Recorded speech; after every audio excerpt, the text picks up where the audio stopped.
My boyfriend had car trouble and called me for help, then had the audacity to tell me not to womansplain to him and just fix the problem, so I left him ditched on the side of the road and told him to get a real mechanic to fix it. Posted by u/GermanCat34. I, 26F, had been dating my boyfriend, Nick, 27M, for almost a year, and something that has always bothered me is how Nick does not believe in maintaining or taking care of his vehicles.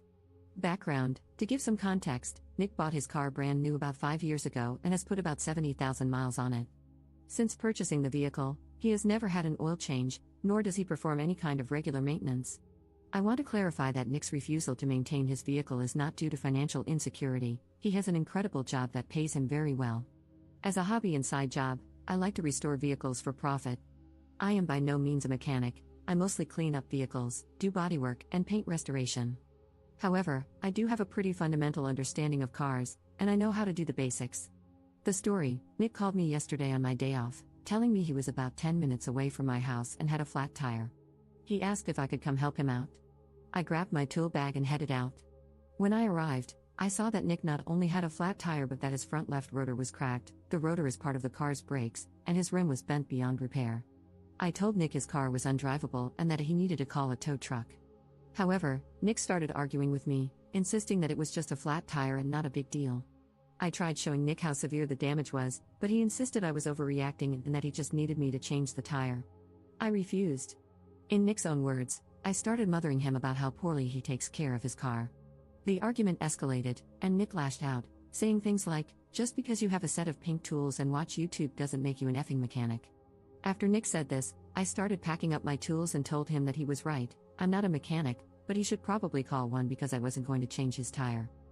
I left Nick on the side of the road, and now he's refusing to talk to me until I apologize for abandoning him. Am I the jerk here? Commenter: not the jerk, and yikes, if he won't maintain a high-end purchase, how does he treat his home?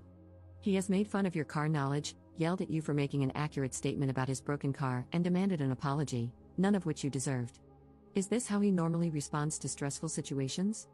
Ops response: I'm going to answer your question with way more detail than you asked for. I was raised by a single mom and never had a father figure growing up. When something broke in our house, I would teach myself how to fix it, and my mother always encouraged me to explore how mechanically inclined I was. After I met Nick's parents, his father and I really bonded over our love for cars and fixing them. Every time I went over to Nick's parents' house, his father and I would inevitably end up in the garage tinkering. Nick has always been insecure about how quickly his father and I developed a relationship. Nick, obviously, is not very mechanically inclined and has never shown any interest in cars. The relationship I have with Nick's father has been a sore spot in our relationship for a long time, and I think that's why Nick lashed out the other day. Update 5 days later. Thank you so much to everyone who commented on my original post.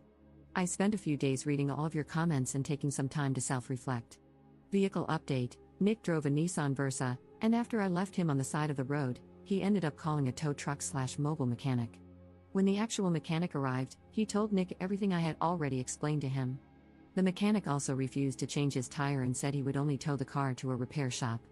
Nick refused to share the full extent of the damage to his vehicle with me, but it must have been pretty bad because, instead of repairing his Nissan and wasting all that money, he decided to buy a new car.